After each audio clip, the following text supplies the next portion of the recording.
నమస్కారం. Welcome to రాబందుల రెక్కల చప్పుడు ఒక ఓటమి 100 తప్పులు. ఈ సిరీస్లో భాగంగా ఒక ముఖ్యమైన అంశాన్ని ఈరోజు తీసుకోబోతున్నాం. తెలంగాణ ఉద్యమం ఎందుకు జరిగింది, తెలంగాణ ఉద్యమంలో అగ్రభాగాన నిలిచిన వాళ్ళు ఎవరు అనే చర్చ వస్తే 1969లో తెలంగాణ ఉద్యమం మొదలైంది ఖమ్మం జిల్లాలో కొత్తగూడెంలో ఉద్యోగాల విషయంలో. అక్కడి నుంచి మొదలుపెట్టి ప్రతి దశలోనూ ఉద్యోగాలు, ఉద్యోగ నియామకాలే ప్రధాన భూమిక పోషించిన పరిస్థితి. ఇక 2001 తర్వాత కీలకంగా అగ్రభాగాన ఉన్న వర్గాలు ఎవరు అని ఆలోచిస్తే మనకి కనిపించేది ప్రధానంగా నిరుద్యోగులు, ఉద్యోగులు, జర్నలిస్టులు, సాహితీవేత్తలు, సాహిత్యకారులు, కళాకారులు. వీళ్ళతోటి ఈ యావత్ సమాజం నడిచినప్పటికీ అగ్రభాగాన నిలిచిన వర్గాలు ఇవి. 2009లో కేసీఆర్ ఆమరణ నిరాహార దీక్ష మొదలుపెట్టింది ఎందుకో గుర్తుందా? ఉద్యోగ నియామకాల్లో 14F నిబంధన విషయంలో కేసీఆర్ మొదలుపెట్టారు అప్పటి ఆందోళన. కానీ 2014లో అధికారంలోకి వచ్చిన కేసీఆర్ 2023 అధికారం కోల్పోయే వరకు నిరుద్యోగుల పట్ల నిర్లక్ష్యంగా వ్యవహరించనేది ప్రధానంగా వినిపిస్తున్న విమర్శ. ఇది ఒక పక్కన ఉంటే మరొక కీలకమైన అంశం వరుసగా నియామక ప్రశ్నాపత్రాల లీకేజీ, పరీక్షల వాయిదాలు, కోర్టు జోక్యాలు.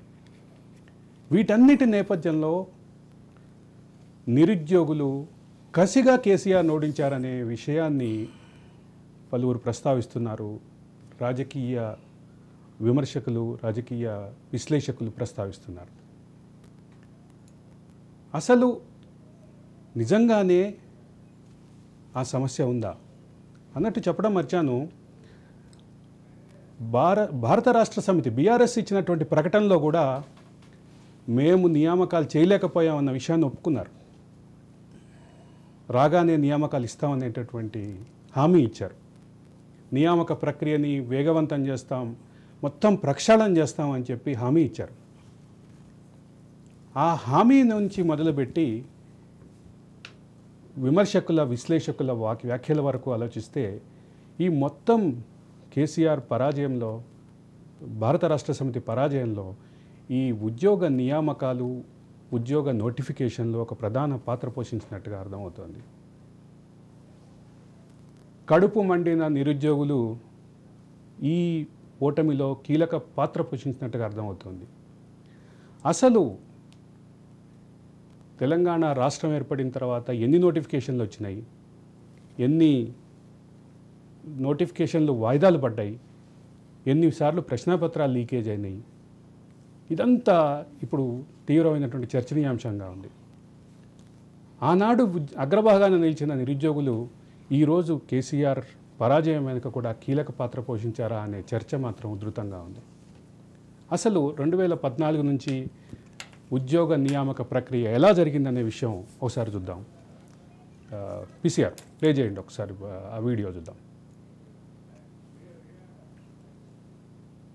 తెలంగాణలో ఇప్పుడున్న పెద్ద సమస్య నిరుద్యోగమే.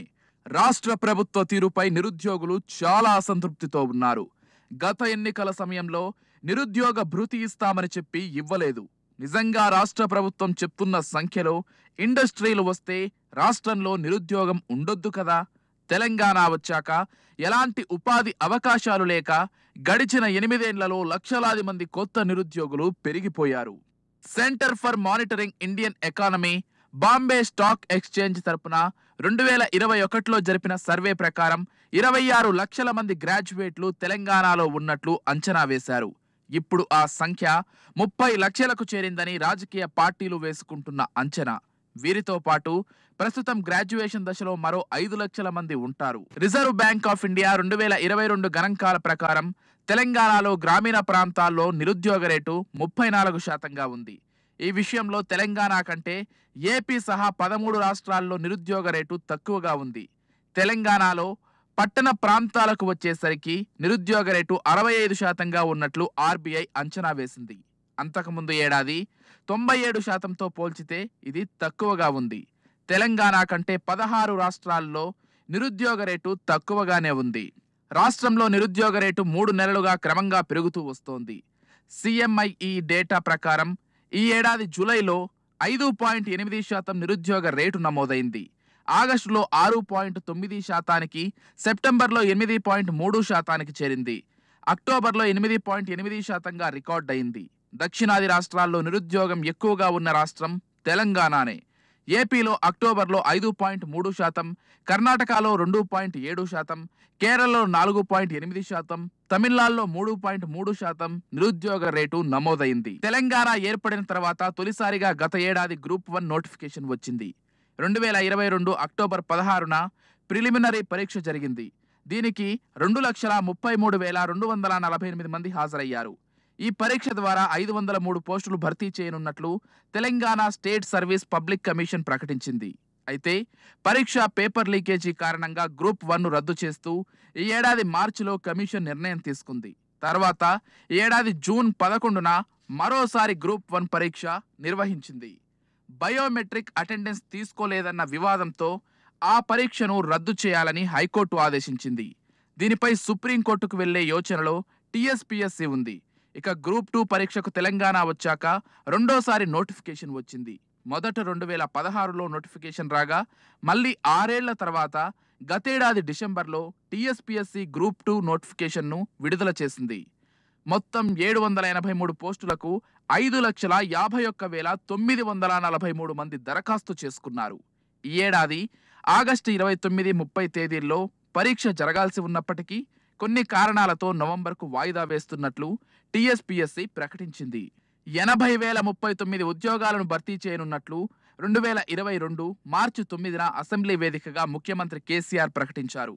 మరో 11,103 మంది కాంట్రాక్టు ఉద్యోగులను క్రమబద్ధీకరిస్తామని హామీ ఇచ్చారు. దీనికి సంబంధించిన ఫైలుపై ఇటీవల కొత్త సెక్రటేరియట్ ప్రారంభోత్సవం రోజున ముఖ్యమంత్రి కేసీఆర్ సంతకం చేశారు. ఈ 80,000 ఉద్యోగాల్లో ఇంతవరకు ఒక్క పోస్టు కూడా భర్తీ కాలేదు. ప్రభుత్వం నుంచి పోస్టులకు పర్మిషన్లు లేట్ చేయడం, పర్మిషన్ ఇచ్చిన వాటికి వెంటనే నోటిఫికేషన్లు ఇవ్వకపోవడంతో నిరుద్యోగులు ఆందోళనకు గురవుతున్నారు. సపరేట్ రిక్రూట్మెంట్ బోర్డు ఉన్నా పోలీసు పోస్టుల భర్తీ ఇంకా ప్రాసెస్లోనే ఉంది. టీచర్ ఎలిజిబిలిటీ టెస్ట్ ఫలితాలు వచ్చి 6 నెలలు అవుతున్నా ఇంతవరకు టీచర్ పోస్టుల భర్తీకి ప్రభుత్వం నుంచి స్పందన లేదు. ఇప్పటికీ ఉద్యోగాల ఖాళీల్లో ప్రభుత్వ పర్మిషన్లు రాని పోస్టులే 28,000 ఉన్నాయి. లక్షల్లో ప్రభుత్వ ఉద్యోగాలు ఖాళీ ఉంటే రాష్ట్ర సర్కార్ మాత్రం వేలల్లో చూపుతోందని నిరుద్యోగులు మండిపడుతున్నారు. ప్రభుత్వ శాఖల్లో 1.91 లక్షల కొలువులు ఖాళీగా ఉన్నట్లు పీఆర్సీ కమిషన్ చేసిన ప్రకటనే ఇందుకు నిదర్శనమని గుర్తు చేస్తున్నారు. అప్పటి నుంచి డిసెంబర్ వరకు మొత్తం 26 ప్రధాన నోటిఫికేషన్లను జారీ చేసింది.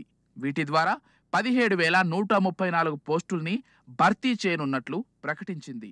కానీ నేటి వరకు ఒక్క పోస్టును ఫిలప్ చేయలేదు. ఏడాదిన్నర కాలంలో వేలాది ఉద్యోగాల భర్తీకి పదుల సంఖ్యలో నోటిఫికేషన్లు జారీ చేసినా ఒక్క పోస్టును భర్తీ చేయలేకపోయింది. పేపర్ లీకేజీ, ఉద్యోగుల అరెస్టు ఘటనలతో పాటు పోస్టుల భర్తీ లేకపోవడంతో నిరుద్యోగుల్లో టీఎస్పీఎస్సీ పట్ల విశ్వాసం సన్నగిల్లింది. నెలల తరబడి వేలాది రూపాయలు ఖర్చు చేసి ప్రిపేర్ అయిన శ్రమ వృధా అయిందని అభ్యర్థులు ఆవేదన చెందుతున్నారు. వేలాది మంది విద్యార్థులు ఆ బిల్డింగ్ల ముందు ధర్నాలు చేయాల్సిన దుస్థితి ఏర్పడింది. ప్రశ్నాపత్రాల లీకేజీ తర్వాత టీఎస్పీఎస్సీని ప్రక్షాళన చేయడంపై ప్రభుత్వం నుంచి ఎలాంటి ప్రయత్నమూ లేకపోవడం విమర్శలకు దారితీసింది. చివరకు ప్రశ్నాపత్రాలు లీకైన వ్యవహారంతో ఎగ్జామ్స్ రద్దై అభ్యర్థులంతా నిరుత్సాహానికి గురయ్యారు. రెండోసారి పరీక్షతోనైనా రిక్రూట్మెంట్ ప్రాసెస్ గాడిన పడుతుందని భావించిన వారి ఆశలు అడియాశలే అయ్యాయి.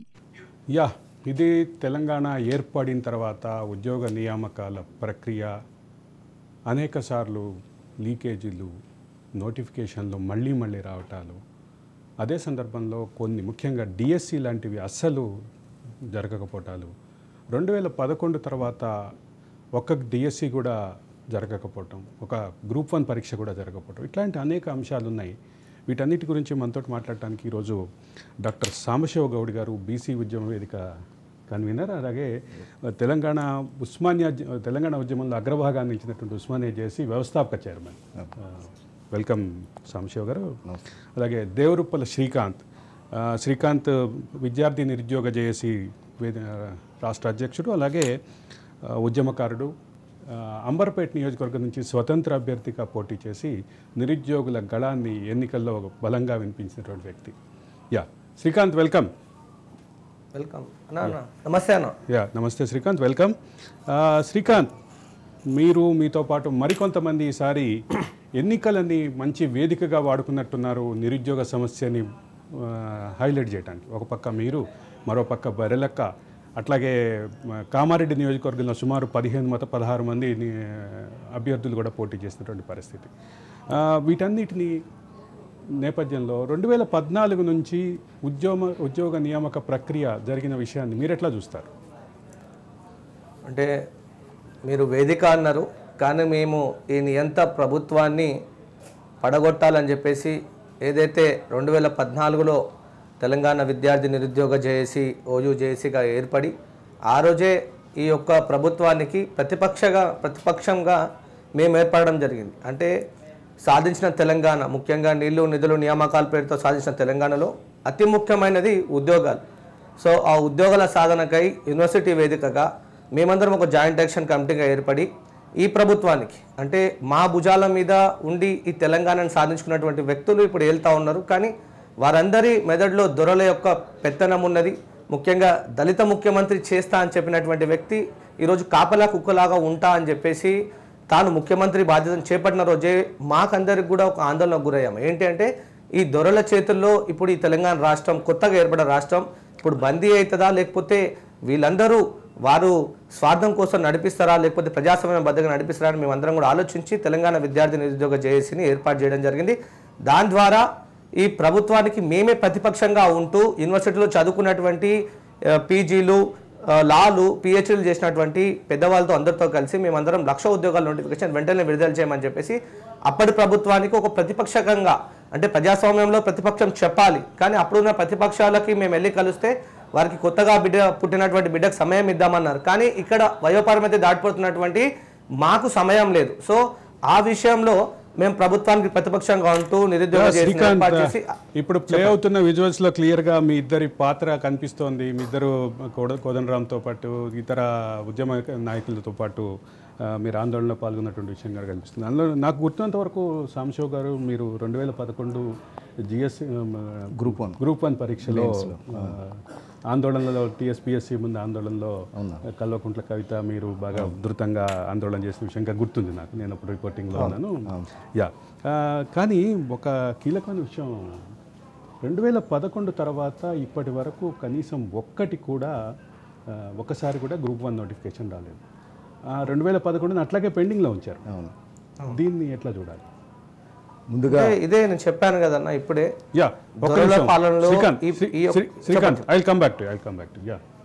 ముందుగా రాజ్ న్యూస్ వారికి ధన్యవాదాలు ఈ కార్యక్రమానికి ఆహ్వానించినందుకు. నిజానికి తెలంగాణ ఉద్యమం అనేదే నీళ్లు నిధులు నియామకాల కోసం జరిగిన ఉద్యమం. అలాంటి ఉద్యమం ఇవాళ నీళ్లు నిధులు నియామకాల కోసం జరిగిన ఉద్యమం కాస్త 3N, అంటే నీళ్లు నిధులు నియామకాల కోసం జరిగిన ఉద్యమం 3Lగా మారిపోయింది. అంటే లిక్కర్, లీకేజీ, లిఫ్ట్ ఇరిగేషన్గా స్కాములకు కేర్ ఆఫ్ అడ్రస్గా మారిపోయింది. అంటే నమ్ముకొని అధికారం ఇచ్చినాం మనం. తెలంగాణ ఉద్యమానికి ఎవరో ఒక పెద్దన పాత్ర పోషించాలని చెప్పి ఆ రోజు రాజకీయ జేఏసీ కావచ్చు, నిరుద్యోగ జేఏసీ, జేఏసీ అందరం కలిసి ఒక పెద్ద మనిషి ఉండాలన్నట్టుగా, ఒక పెద్ద మనిషి ముందర ఉండాలి రాజకీయంగా అని చెప్పి ఆ రోజు మేము ముందు వరుసలో కేసీఆర్ ఉంటానని చెప్పి నమ్మి ఆయన్ని ముందర పెట్టినాం. కానీ ఏం జరిగిందని అంటే ఇలా కాళోజీ గారు ఒక మాట చెప్తారు. కాళోజీ గారు, ఇది చాలా తెలంగాణ ప్రజలు కూడా గుర్తుపెట్టుకోవాల్సిన మాట ఇది. ఆయన చెప్తాడు, నమ్ముకొని అధికారం ఇస్తే నమ్మకం పోగొట్టుకుంటివి, పదవి అధికారం భూని పదిలేముగా తలబోడి చేస్తీవి, దాపునకు రాననుచు చనువుగా టోపీ పెడితివి, లాభపడితివి. మళ్ళొక్కసారి రిపీట్ చేస్తున్నా, నమ్ముకొని అధికారం ఇస్తే నమ్మకం పోగొట్టుకుంటివి, పదవి అధికారం భూని పదిలేముగా తలబోడి చేస్తీవి, దాపునకు రాననుచు చనువుగా టోపీ పెడితివి, లాభపడితివి. ఇది కేసీఆర్కు అక్షరాల సరిపోద్ది అనేది కాళోజీ గారు ముందే ఊహించి రాసినట్టు కనపడుతుంది. నిజానికి అలా మనం నమ్మి ఇవాళ 2014లో తెలంగాణ వచ్చినప్పుడు సరే ఒక ముందు వరుసలో ఉండి కొట్లాడిండని చెప్పి ప్రజలు కూడా నమ్మి ఆయనకు అధికారం ఇచ్చారు. కానీ ఊళ్ళల్లో ఒక సామెత ఉంటుంది, కుప్పకాడ కాపలా పెడితే తప్పదాగి కుప్పలు అమ్ముకున్న పరిస్థితి కొన్ని మన గ్రామాలలో మనం చదువుకునే రోజుల్లో చూసినాం. ఇప్పుడు ఆ పరిస్థితి లేదనుకోండి. ఇప్పుడు వ్యవస్థ పెరిగింది, టెక్నాలజీ పెరిగింది కాబట్టి ఎప్పటికప్పుడు ఒడ్లు వచ్చేస్తూనే ఉన్నాయి. కానీ పాత సామెత ప్రకారం కుప్పకాడ కాపలా పెడితే తప్పదాగి కుప్పలు అమ్ముకున్న చరిత్ర ఇలా కల్వకుంట్ల కుటుంబం మూట కొట్టుకున్నది. ఇలా నమ్మి నీకు అధికారం చేతిలో పెట్టినాం. అయాల తెలంగాణ ఉద్యమంలో రబ్బరు బుల్లెట్లకు, బాష్పాయు గోళాలకు, ముళ్ళ కంచెలకు అయాల భయపడుకోకుండా మా లాఠీ దెబ్బలకు మా ఒళ్ళును అడ్డం పెట్టుకొని అయాల తెలంగాణ కోసం కొట్లాడినాం. అయాల నువ్వు నిమ్మరసం దీక్ష భూని మళ్ళీ నిమ్మరసం దీక్ష విరమించినప్పుడు ఉస్మానియా జేఏసీగా నేను ప్రత్యక్షంగా ఆ రోజు మా నిమ్మరసం కాదు బిడ్డ, మా రక్తం దాగని చెప్పి అయాల శవయాత్ర చేస్తే మా విద్యార్థుల ఉద్యమానికి అయాల భయపడి మళ్ళీ నువ్వు ఉద్యమం చేసిన చరిత్ర నీది. అంటే నువ్వు ఎంత పిరికి పందవో ఆ రోజే అర్థమైంది. కానీ ప్రజలు అది అర్థం చేసుకోలేకపోయారు. పెద్దన్న పాత్రలో ఉన్నావు అని చెప్పి అయాల నీ చేతులు అధికారం పెడితే ఇవాళ రాష్ట్రాన్ని ఏం చేసినామంటే గుండు మా పక్క మౌటు భాషలో చెప్పాలంటే గుండుకి చేతులు పెట్టినట్టు చేసి పెట్టి తెలంగాణ రాష్ట్రాన్ని అప్పుల కుప్పలుగా చేసి పెట్టేసిండు. దాదాపుగా ఇలా 5 లక్షల కోట్లు దాటిందని చెప్పి ఇలా మన శాసనసభలో అసెంబ్లీ వేదికగా ఇలా పవర్ పాయింట్ ప్రజెంటేషన్ ఇచ్చే పరిస్థితిలో ఉన్నది. నిజానికి ఇలా నిరుద్యోగుల పరిస్థితి చూస్తే ఇలా తెలంగాణ కోసం ఆయా రోజు ఉస్మానియా యూనివర్సిటీలో ఉరకమంటే ఉరికి, దూకమంటే దూకి, చావమంటే చచ్చింది నిరుద్యోగులు. ఆయన ఉస్మానియా యూనివర్సిటీ తెలంగాణ ఉద్యమానికి ఒక భూమికగా, ఒక దేవాలయం, ఉస్మానియా యూనివర్సిటీ అనేది ఒక దేవాలయంగా కనపడేది నిరుద్యోగులకు కానీ ఇక్కడ తెలంగాణ ప్రజలకు కానీ. ఒక్కసారి ఉస్మానియా యూనివర్సిటీకి పోయి వెళ్ళొస్తే చాలనే విధంగా ఇలా ఉస్మానియా యూనివర్సిటీ కేంద్రాన్ని ఒక ఉద్యమ కేంద్రంగా ఇలా మేము తీసుకొచ్చినాం ప్రజల ముందుకి. అలాంటి ఉద్యమ కేంద్రాన్ని ఇలా మీరు ఒక్కసారి పోయి చూడండి. కేసీఆర్ పరిపాలనలో తెలంగాణ వచ్చింది అంటే స్వేచ్ఛా వాయువులు పీల్చుకోవాల్సిన పరిస్థితి. అలాంటి పరిస్థితిలో ఉస్మానియా యూనివర్సిటీని ఎంత దారుణంగా ఒక కబందాస్తాల్లో పెట్టుకునంటే దాదాపుగా 250 సీసీ కెమెరాలు పెట్టిండండి. 250 సీసీ కెమెరాలు పెట్టిండు. ఆర్ట్స్ కాలేజ్ ముందలో దాదాపుగా 1/2 కిలోమీటర్ రేడియస్లో ఎక్కడ ఏం జరిగినా కూడా చీమ చిటుకుమన్నా వెంటనే కంట్రోల్ రూమ్కి పోయే విధంగా ఇవాళ సీసీ కెమెరాలు పెట్టినాం. అంటే తెలంగాణ తెచ్చుకుంది నీ నిఘా నీడలో బతకటానికా మేము? అంటే తెలంగాణ తెచ్చుకుంది స్వేచ్ఛా వాయువులు పీల్చడానికి. ఆ రోజు మేము తెలంగాణ తెచ్చుకున్నాం. కానీ ఇవాళ తెలంగాణ అనేది వాళ్ళ కల్వకుంట్ల కుటుంబం కబంధ హస్తాల్లో చిక్కి ఇవాళ ఎట్లయిపోయిందంటే తెలంగాణ రాష్ట్ర సమితి కాదు, అది తెలంగాణ రాబందుల సమితి. అది ఒక రాక్షస సమితి లాగా తయారయ్యి ఇలా పట్టి పీడించింది ఈ తెలంగాణ రాష్ట్రాన్ని. ఇప్పటికైనా ప్రజలు మేల్కొని ఆ యొక్క దుర్మార్గుల చేతుల్లో నుంచి ఇలా ఒక ప్రజాపాలనగా తీసుకొచ్చినందుకు ముఖ్యంగా తెలంగాణ ప్రజలకైతే నేను ఒక నిరుద్యోగంగా, ఉస్మానియా ఉద్యమ బిడ్డగా మీకు నిజంగా కూడా మీకు శతకోటి వందనాలు. ఇలా మీకు నీ చేతులకి కూడా ఈ తెలంగాణ ప్రజలకు మీ మొక్కదలుచుకున్నాను నిజంగా. శ్రీకాంత్ ఈ దఫా ఎన్నికల్లో మీరు కానీ బర్రెలెక్క కానీ మరి కొంతమంది నిరుద్యోగులు కానీ నిరుద్యోగ సమస్యని ప్రధానంగా ముందుకు తీసుకొచ్చే క్రమంలో స్వతంత్ర అభ్యర్థులుగా పోటీ చేశారు. కానీ స్వతంత్ర అభ్యర్థులుగా పోటీ చేసే క్రమంలో మీరు నిరుద్యోగస్తులుగా మీ సమస్యను తీసుకొచ్చే క్రమంలో కొన్ని కేసులు ఎదుర్కొన్నారు. ముఖ్యంగా బర్రెలెక్క మీద పెట్టినటువంటి కేసు కూడా, దానికి సంబంధించినటువంటి ఎఫ్ఐఆర్ కూడా చూశాను. ఒక పోలీస్ కానిస్టేబుల్ తోటి కంప్లైంట్ ఇప్పించి ఒక కేసు బుక్ చేసినటువంటి పరిస్థితి ఉంది. అది సరే, ఆ కేసు నిలబడదా తర్వాత మాట. కానీ ప్రభుత్వం ఈ రకమైనటువంటి కేసులు పెట్టి నిరుద్యోగుల అంటే తమ భావాల్ని, తమ అభిప్రాయాల్ని, తమ చేస్తున్న విమర్శల్ని, తమ సమస్యని బయటికి తీసుకురాకుండా చేసింది అనేది ప్రధానమైన విమర్శ. నాకు తెలిసి ఇందాక మీరు మాట్లాడుతున్న దాని ప్రకారం మీ మీద కూడా 3-4 కేసులు పెట్టినట్టుగా చెప్పారు. 6 కేసులు. దీన్ని ఎట్లా చూస్తారు? అంటే ఒక పక్క ఉద్యోగాలు ఇవ్వకుండా ఉద్యోగాలు అడిగిన క్రమాన్ని నిర్బంధించడాన్ని, కేసులు పెట్టడాన్ని ఎట్లా చూస్తారు? బర్రెలెక్క చేసినటువంటి ఒక చిన్న వీడియోని ఆధారం చేసుకొని ఆవిడ మీద కేసు పెట్టారు. అది చాలా తీవ్రంగా కేసు ముందుకు వెళ్ళినటువంటి పరిస్థితి. అది కేసు నాకు తెలిసినంత వరకు ట్రయల్కి కూడా వచ్చింది. ఇప్పుడు సాంబన్న చెప్పింది అక్షరాల సత్యం. ఏదైతే యూనివర్సిటీ వేదికగా ఒక ఉద్యమాన్ని అణిచేయాలని చెప్పేసి సీసీ కెమెరాల కబంధ హస్తాలలో ఈరోజు వీసీలందరూ కూడా ఆ దొర గడిల కాడ పోయి కూర్చొని ఆ గడిల పాలనని యూనివర్సిటీకి తీసుకొచ్చే ప్రయత్నం చేశారు. అది మేము తిప్పికొట్టే ప్రయత్నంలో ప్రతిసారి మేమందరం కూడా ప్రజాస్వామ్యబద్ధంగా నిరసన వ్యక్తం చేసినాం. ఉస్మానియా యూనివర్సిటీ వేదికగా ఆర్ట్స్ కాలేజ్ నుంచి మేము ఎన్సీసీ వరకు ర్యాలీలు చేస్తే మా మీద కేసులు పెట్టడం జరిగింది. 2014లో చెలో అసెంబ్లీ ఇస్తే మా మీద కేసు పెట్టడం, ఎవడో రాయి కొడితే మాకు ఒక కేసుని అంటగట్టడం. ఇప్పుడు బరలక ఇప్పుడు ఈ అమ్మాయి 25 ఏళ్ళ అమ్మాయి ఇప్పుడు వచ్చింది, కానీ మేము 2014 నుంచి సాంబన్న కానీ కళ్యాణ్ కానీ మానవతరాయ్ కానీ అనేకమైన వ్యక్తుల మీద మేము ఏమీ చేయకపోయినా ఒక నిరసన వ్యక్తం చేసే ఉద్యోగం అడిగితే పాపం అన్నట్టు మాకు ఒక కేసుని గిఫ్ట్గా ఇచ్చారండి. మేము నిరసన వ్యక్తం చేసే తప్ప సాటి మిత్రుడు మురళీ ముదిరాజ్ ఉద్యోగం కావాలి అని చెప్పేసి మానసికంగా ఇబ్బంది పడి ఇంకా నోటిఫికేషన్లు వస్తలేవని చెప్పేసి ఉరి వేసుకొని చచ్చిపోతే మా మిత్రుని మేము పరామర్శడానికి వెళ్తే మమ్మల్ని కుక్కను కొట్టినట్టు కొట్టి ఇదే రాజ్ న్యూస్ వేదికగా అప్పుడు రాజ్ న్యూస్ రిపోర్టర్గా ఉన్నటువంటి సుదర్శన్ గౌడ్ కావచ్చు, ఒంటేరు ప్రతాప్ గౌడ్ కావచ్చు, ప్రతాప్ రెడ్డి గారు కావచ్చు, మా అందరినీ కూడా కుక్కను కొట్టినట్టు కొట్టి మా మీదనే ఉల్టా ఎట్లుందంటే ఉల్టా చోర్ కొత్తవాళ్ళు దాటే అన్నట్టు అయిపోయింది. అంటే మా మీదనే పోలీసోడు చోర్ అయిపోయిండు, మేము మా మీద కేసులు అయిపోయినాయి. అరే మేము ఉద్యోగం అడగడం పాపం, ఉద్యోగం కోసం నిరుద్యోగి చచ్చిపోతే ఎందుకు చచ్చిపోయినాడు, ఉద్యోగాలు వేయలేదు కదా, 1,00,000 ఉద్యోగాల నోటిఫికేషన్ వేస్తా అని చెప్పారు. అవి వేయనందుకే మీరు ఈరోజు దాన్ని పెంచుకుంటూ పోతా ఉన్నారు. 8 సంవత్సరాల కాలయాపన అవుతా ఉన్నది, అందరూ కూడా వయోపరిమితి దాటిపోతా ఉన్నారు. మీరు ఉద్యోగ నోటిఫికేషన్ ఇవ్వంటే ఈరోజు మాకు కేసులని గిఫ్ట్గా ఇచ్చినారు. సో ఈరోజు మేము కేసులు ఎదుర్కొన్న వాళ్ళంగా, జైల్లోకి వెళ్ళిన వాళ్ళంగా, ఇప్పటికీ బెయిల్ మీద ఉన్న వాళ్ళంగా, ఇప్పటికీ మేము కోర్టులకు వెళ్ళకపోతే ఎన్బిడబ్ల్యూలు ఇష్యూ అవుతున్నాయి. ఆ కోర్టు ఫీజు కట్టలేని పరిస్థితి, బస్సులకు కిరాయిలు లేవు, బండ్లలో పెట్రోల్లకు పైసలు లేవు. ఇదే కేసీఆర్ మీద 68 కేసులు ఉన్నాయి. ఇప్పటివరకు ఒక్క కోర్టుకి అటెండ్ కాలేదు. నేను ఒక లా విద్యార్థిని, నేను కూడా ఒక న్యాయ విద్యను అభ్యసించిన వాడిని. అతనికి ఒక న్యాయం, మాకో న్యాయం జరుగుతున్నప్పుడు మేమందరం ప్రజాస్వామ్యాన్ని, రాజ్యాంగాన్ని పఠనం చేసిన వాళ్ళము మేము ఎట్లా ఊరుకుంటాం? మాకు ఒక వేదిక వచ్చింది, సుమారుగా 9 సంవత్సరాల నుంచి మేమందరం కూడా నిర్బంధమై ఉన్నాం.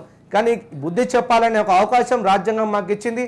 మేమందరం కూడా రాజకీయంగా ఒక వేదిక ఎంచుకున్నాం. ఈరోజు నిరుద్యోగులుగా మాకు సపోర్ట్ రాలేకపోవచ్చు, కానీ మా గలాన్ని సోషల్ మీడియా వేదిక కావచ్చు, ప్రెస్లో కావచ్చు, వాట్సాప్, ఫేస్బుక్లో కూడా మేము మాకు జరుగుతున్న అన్యాయాన్ని సామాన్యమైన ప్రజలకు తీసుకెళ్లడం జరిగింది. ఈరోజు మీరు ఊర్లలో కూడా చూడొచ్చు, ఇంత వ్యతిరేకత వచ్చిందంటే కారణం నిరుద్యోగులు చేసినటువంటి ఒక పోరాటమే తప్ప నిరుద్యోగులందరూ కూడా ప్రాణ త్యాగాలని ఈ యొక్క తెలంగాణ సమాజం గుర్తించింది కాబట్టి నియంత ప్రభుత్వం అదే చెప్తున్నా. అంటే ఈసారి ఎన్నికల యవనిక మీదకి వచ్చినటువంటి ముఖ్యమైన అంశాల్లో ఈ నిరుద్యోగ సమస్య ఒకటి. నిరుద్యోగులు కసిగా కేసీఆర్ ప్రభుత్వాన్ని ఓడించారనే భావం మాత్రం బాగా వినిపిస్తోంది. అదే సందర్భంలో 2018లో కేసీఆర్ ప్రభుత్వం మళ్ళీ అధికారంలోకి వచ్చే ముందు నిరుద్యోగ భృతి ఇస్తానని హామీ ఇచ్చింది. ఆ నిరుద్యోగ భృతి ఇస్తానని ఇచ్చిన హామీ దాన్ని ఎట్లా చూస్తారు మీరు? అదే ఇప్పుడు నిరుద్యోగ భృతి 2018 నుంచి లెక్కేస్తే అన్న ఇప్పటికీ వారి ప్రభుత్వం మొన్నటిదాకుండే 5 సంవత్సరాల్లో మాకు ఎంత చెల్లించాలి, కానీ అదే వారి కుటుంబంలో 6 మందికి ఉద్యోగాలు ఇచ్చి నెలకి ఇంత జీతం ఇచ్చుకుంటా, అలాగే వారి కాపలా కుక్క చచ్చిపోతే ఆఫీసర్ని సస్పెండ్ చేసుకుంటా, అంటే తనకి అన్యాయం జరిగితే తను న్యాయం చేసుకుండు, అలాగే తన మంత్రివర్గంలో మమ్మల్ని వ్యక్తులను తీసుకొచ్చి తనను న్యాయం చేసుకుండు. అంటే ఇప్పుడు నిరుద్యోగ వృత్తి గురించి చెప్పారు కాబట్టి ఇదే శ్రీనివాస్ గౌడ్ ఉద్యోగాల పేరుతో ఒక సంఘాన్ని ఏర్పాటు చేసి ఆ ప్రభుత్వ ఉద్యోగాన్ని వదిలేసుకొని ఇక్కడ మంత్రిగా తను ఉన్నాడు. మమతా కావచ్చు, వీళ్ళందరూ కూడా ఉద్యోగులుగా తెలంగాణ ఉద్యోగాల పేరుతో ఎంత ఈరోజు తెలంగాణ ఖజానాను గండికొట్టి చూసినాం. మాకు నిరుద్యోగ వృత్తి మీద ఏనాడు ఆశ లేకుండే, కానీ మాలో ఒక ఆశను నింపిండి. ఏంటంటే అరే ఇది కొంచెం ప్రాసెస్ ఉన్నది, మనం దాన్ని చేయడానికి టైం పడుతుంది అంటే మా వాళ్ళందరూ కూడా నమ్మినాం. అంటే కనీసం ఒక 3,016 రూపాయలు అయినా సరే నిరుద్యోగ వృత్తికి వస్తుంది.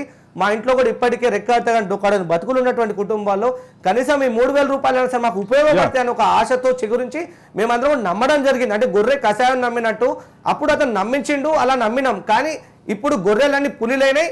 ఈరోజు తిరగబడ్డందుకు ఈ ప్రభుత్వం కుప్పగొలిపోయింది. మీరు ఒక చూడొచ్చన్న గారు, ఇప్పుడు నిరుద్యోగుల యొక్క పాత్ర ఈరోజు స్పష్టంగా కనిపిస్తుంది.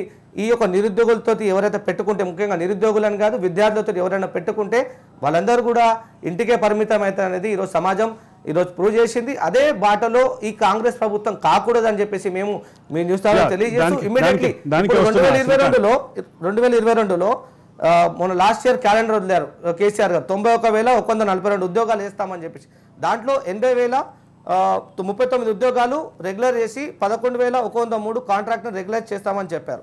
అంటే ఇవి కేవలం ప్రకటనల మట్టుకే చేసి మాకందరికి ఆశలు రేపి మేమందరం కూడా ఏవైతే ఇన్స్టిట్యూట్స్ ఉన్నాయో అవన్నిటి నింపేటట్టు, అంటే అవి కూడా వారి టీఆర్ఎస్ సంబంధించినటువంటి వ్యక్తుల ఇన్స్టిట్యూషన్ ఏర్పాటు చేసి ఎక్కడైతే రెక్కార్తగా డొక్కాడని బతుకున్నటువంటి విద్యార్థుల కుటుంబాల నుంచి ఆ తల్లిదండ్రులు రక్తం చిందించి చెమట తెంజించి ఒక్కొక్క రూపాయి పేచారు అన్నిటి కూడా దోచుకొని ఈరోజు ఉద్యోగాల పేరుతో మనం మానసికంగా హింసించి ఉద్యోగ ప్రకటన నామకేవాస్య చేసి ఉద్యోగాలు ఇవ్వకుండా ఈరోజు మమ్మల్ని మానసికంగా చంపుతూ I'll come back to Srikanth. అనేకమైన మంది చనిపోయారు. ఈరోజు వయో పరిమితి దాటిపోయినందుకు Srikanth, I'll come back. అన్నని అడగండి, సామాన్యని అడగండి. Narsaiah Madiga 42 years PhD scholar వయో పరిమితి దాటిపోతుందని చనిపోయాడండి. ఒక్కోసారి ఇది కూడా గుర్తించాలి మీరు. ఒక్క నిమిషం. అంటే శ్రీకాంత్ చెప్పినట్టుగా నిజానికి నిరుద్యోగ భృతి 2018లో వాళ్ళ మేనిఫెస్టోలో పెట్టుకొని వచ్చిన అంశం అది. మిత్రుడు సోదరుడు చెప్పినట్టుగా 3016 రూపాయల లెక్క నిరుద్యోగులకు ఇస్తామని చెప్పిన లెక్క. నిజానికి వాళ్ళు చెప్పిన మేనిఫెస్టోలో పెట్టిన ఈ యొక్క నిరుద్యోగ భృతిని నమ్మి ఆ రోజు నిరుద్యోగులు మళ్ళీ గెలిపించారు. కనీసం నిరుద్యోగ భృతి అనే ఉద్యోగాలు ఇవ్వకపోతే కనీసం నిరుద్యోగ భృతి అన్న దక్కుతుంది అనే ఉద్దేశంతో ఆ రోజు 3016 ఇస్తారనే ప్రకటన నమ్మి మళ్ళీ రెండోసారి అధికారం కట్టబెట్టారు. కానీ అప్పటి నుంచి ఇప్పటి వరకు నిరుద్యోగ భృతి అంశం కానీ ఉన్న ఖాళీలు నింపే విషయంలో కానీ ఎక్కడ కూడా చొరవ తీసుకున్నట్టు కనపడలే మనకు. నిజానికి 5 years నుంచి కూడా ఒక్కసారి మనం లెక్క చేస్తే 5 సంవత్సరాలకు దాదాపుగా ఒక్కొక్క నిరుద్యోగికి చెల్లించాల్సిన 3016 రూపాయల లెక్క 1,80,960 రూపాయలు చెల్లించాలి ఇప్పటి వరకు. అంటే మొత్తం నిరుద్యోగులు దాదాపుగా టీఎస్పీఎస్సీలో రిజిస్ట్రేషన్ చేసుకున్న నిరుద్యోగులు దాదాపుగా 26 లక్షలు ఉన్నారు. మామూలుగా డిగ్రీ అయిపోయిన అభ్యర్థులు అందరితో కలుపుకుంటే దాదాపుగా 30 లక్షల మంది నిరుద్యోగులు ఈ రాష్ట్రంలో ఉన్నారు. అంటే 30 లక్షల మంది నిరుద్యోగులకు ఒకసారి క్యాలిక్యులేట్ చేయండి ఎంత అప్పున్నాడో ఒక్కొక్క నిరుద్యోగికి ఇవ్వాల్సిన బాకీ ఉన్నాడో కూడా ఇప్పుడు మనం అర్థం చేసుకోవాల్సిన పరిస్థితి. నిజానికి కూడా ఇవాళ మనం గ్రూప్ 1 పరిస్థితి చూసినట్టయితే నిజంగా కూడా నేను గ్రూప్ 1 నేను 2011లో యాస్పిరెంట్ని. ఆ రోజు తెలంగాణ ఉద్యమంతో పాటుగా నేను యాస్పిరెంట్గా ఉండి కూడా సివిల్స్ గ్రూప్ 1 మెయిన్స్ అవన్నీ కూడా రాయడం జరిగింది. దానిలో భాగంగా గ్రూప్ 1లో తెలుగు మీడియం ఇంగ్లీష్ మీడియం గొడవ జరగడం జరిగింది. ఆ ఉద్యమంలో కల్వకుంట్ల కవిత గారు ఆ రోజు మేము పిలవకోకుండా కూడా వచ్చి మాతో మమేకమై ఉద్యమం చేశారు. ఆ రోజు ఏర్పాటు కోసమని తెలంగాణ జాగృతి పేరుతోటి మాతో కలిసి ఉద్యమం చేయడం జరిగింది. ఆ రోజు అప్పటి నుంచి ఇప్పటి వరకు నిజానికి ఒక్క గ్రూప్ 1 నోటిఫికేషన్ రాలే. అంటే 33 జిల్లాలు ఏర్పడతాయి. ఎంత రెవెన్యూ వ్యవస్థ అవసరం ఉంటుంది, ఎంత పోలీస్ వ్యవస్థ అవసరం ఉంటుంది. అంటే గ్రూప్ 1 ఉద్యోగాలు అనేవి చాలా అత్యున్నతమైన పోస్టులు జిల్లా స్థాయిలో. అలాంటి ఉద్యోగాలను మొత్తం కూడా తొక్కి పట్టేసి ఎక్కడ కూడా ఈ నిరుద్యోగులు రావద్దు. ఎందుకంటే ఇప్పుడు మా జనరేషన్ కొట్లాడిన జనరేషన్ నాలాంటి వాళ్ళంతా కూడా గ్రూప్ 1 స్థాయి ఉద్యోగాల కోసం ప్రిపేర్ అయ్యి అప్పుడు మాకు దక్కట్లేదు మా ఉద్యోగాలు అని చెప్పి ఆంధ్రాలోని ఇక్కడి నుంచి పంపిస్తే మా ఉద్యోగాలు మాకు వస్తాయని చెప్పి పోరాటం చేసినాం. నిజానికి నేనే 2011లో ఆ రోజు గ్రూప్ 1 ఉద్యోగం కోల్పోయిన వ్యక్తుల్లో నేను ఒక అభ్యర్థిని. నాకు ఏముండే గ్రూప్ 1 నోటిఫికేషన్ తెలంగాణలో వస్తే ఫస్ట్ ఆర్డీవీనో డిఎస్పీనో అయిదామని చెప్పి పూర్తి స్థాయిలో ఉద్యమంలో మమేకమే కొట్లాడినా. తర్వాత నేను సివిల్స్ లాంటి ఉద్యోగాలు కూడా ప్రిపరేషన్ పక్కన పెట్టి తెలంగాణ ఉద్యమంలో కొట్లాడినా. కానీ నాకు గుర్తుంది 2014 తర్వాత మన పరిచయం కూడా శిక్షణ సందర్భంగానే అయింది. అవును. అయితే అప్పటి నుంచి ఇప్పటి వరకు గ్రూప్ 1 నోటిఫికేషన్ వేయలేదు. అంటే ఎంత కుట్ర జరిగింది నిరుద్యోగుల పట్ల.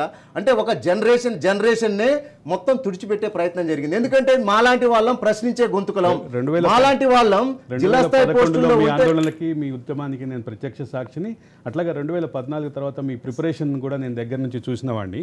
కానీ ఒక కీలకమైన అంశం అర్థం కావట్లేదు సాంబశివగౌడ్ గారు. మీతో పాటు ఉద్యమంలో అత్యంత కీలకమైనటువంటి పాత్ర పోషించిన అనేక మంది ఈరోజు ప్రభుత్వంలో కీలక దశలో ఉన్నారు. కొంతమంది ముఖ్యమంత్రికి సన్నిహితంగా ఉన్నారు. వాళ్ళు ఎందుకు మౌనంగా ఉన్నారంటారు? వాళ్ళు జీహుజూర్ అన్నారు కాబట్టి మౌనంగా ఉన్నారు. మాలాంటి వాళ్ళ మేము తిరుగుబాటు చేసినాం, ప్రశ్నించే గొంతుకలో ఉన్నాం. ఆ రోజు నుంచి ఈ రోజు వరకు కూడా ఆ దొర గడప దక్కలేదు. ఆ దొర ఇంతవరకు సచివాలయం కట్టిన దగ్గర నుంచి కూడా మేము అడుగు పెట్టలేదు. ఇలా ఎందుకో నేను నిన్న మొన్ననే పోయి వచ్చిన సచివాలయానికి.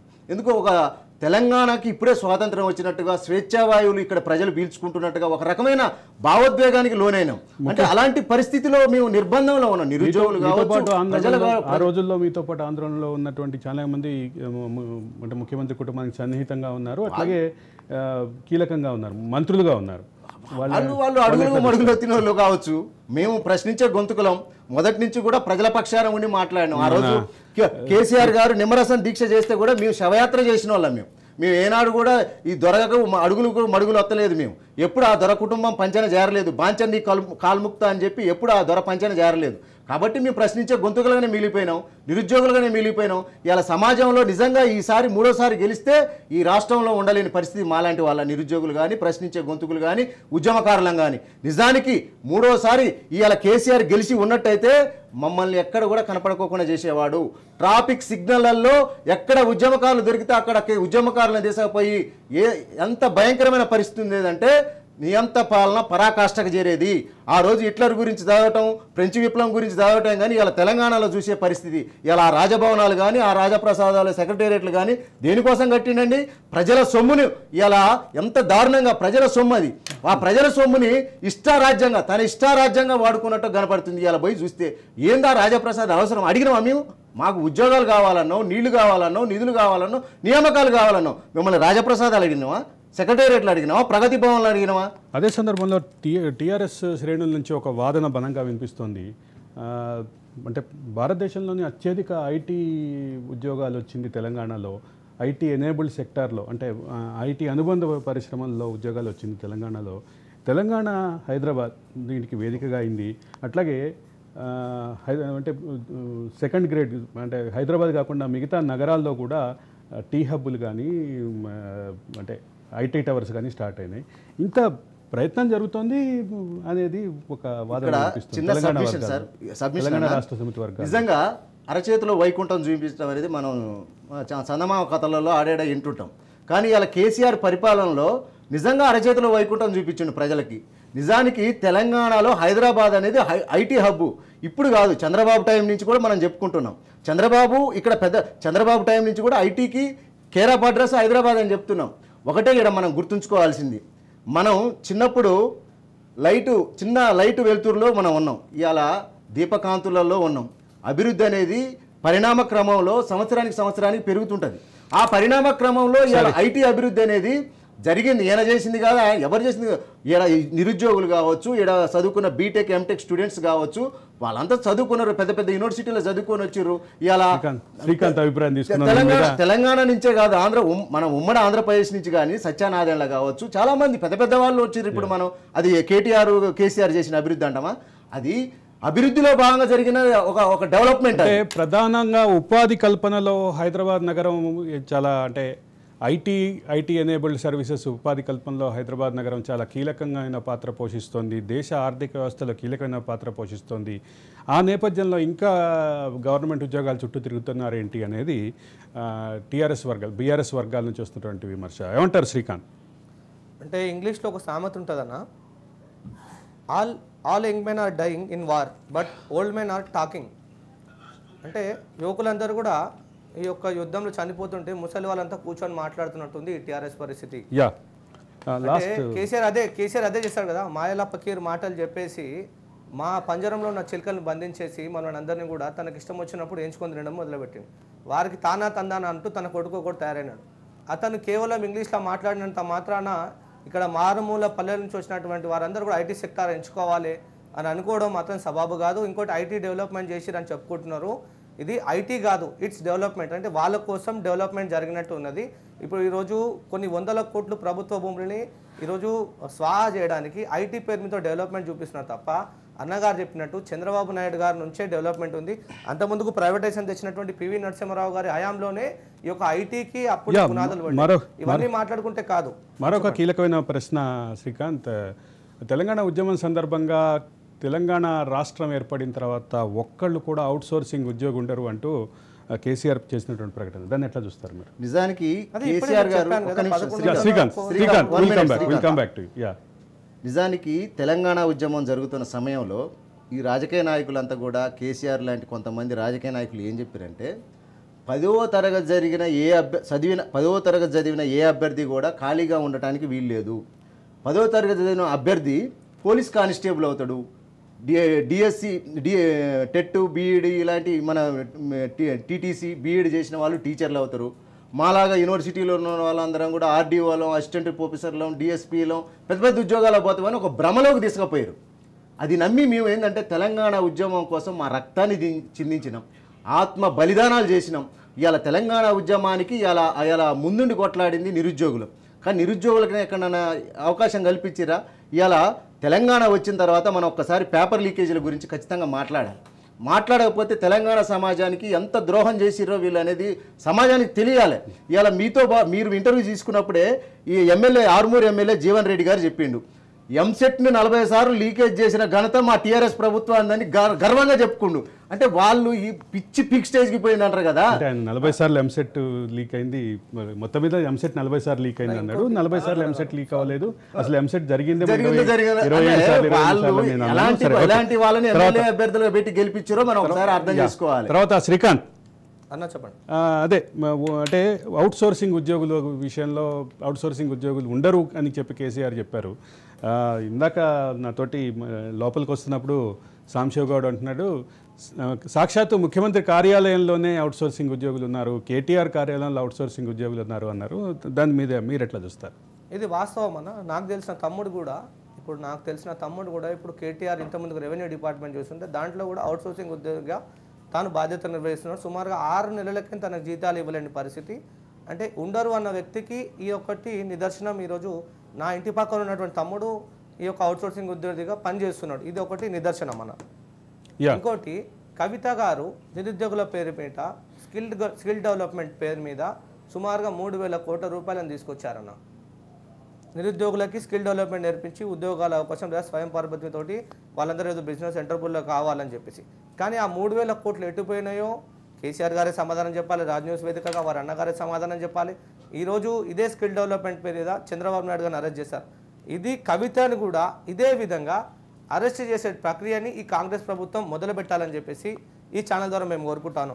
ముఖ్యంగా ఈ 9 సంవత్సరాలలో కంటి మీద నిద్రపోలేదన్నా, ఎప్పుడు పోలీసుడు చెతకబోతాడా, ఈరోజు కడుపు నిండా అన్నం తినలేదన్నా, చేతి నిండా పుస్తకాలు పట్టుకొని లైబ్రరీలలో ఈరోజు అందరం కూడా పుస్తకాలతో యుద్ధం చేసినాం. కానీ ఈరోజు గ్రూప్ 1, గ్రూప్ 2, గ్రూప్ 3 కానిస్టేబుల్ నియామకాలు కావచ్చు, సింగరేణి ముఖ్యంగా అతి ముఖ్యంగా ఈ తెలంగాణ వచ్చిన తర్వాత స్కాములకి పర్వం కొనసాగింది, లేదా నిరుద్యోగులకు చెలగావడానికి సింగరేణి యొక్క ఉద్యోగాలు దాంట్లో సాక్షాత్ కవిత గారి ఇన్వాల్వ్మెంట్ ఉందని చెప్పేసి అక్కడ ఉన్న ఎస్పీ వాళ్ళందరూ కూడా ఇవ్వడం జరిగింది. కానీ వాళ్ళకి ఎలాంటిది కూడా శిక్ష పడలేదు. మమ్మల్ని అందరినీ కూడా నిరుద్యోగులను మానసికంగా చంపినారు.